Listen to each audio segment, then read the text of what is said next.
Hi guys, welcome back to my mini vlog అండి. So ఈరోజు ఇక్కడ ఈ మినీ వ్లాగ్లో మీకు గుడివాడ నాగరత్నం నాయుడు గారి ఫామ్లో నేను ఎంత బాగా ఎంజాయ్ చేశానో చూపిస్తున్నాను. నేను లాంగ్ వీడియో కూడా చేశాను అనమాట. Please do watch that video also.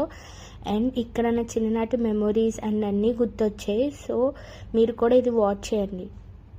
అసలు తిరిగింది కొత్తగా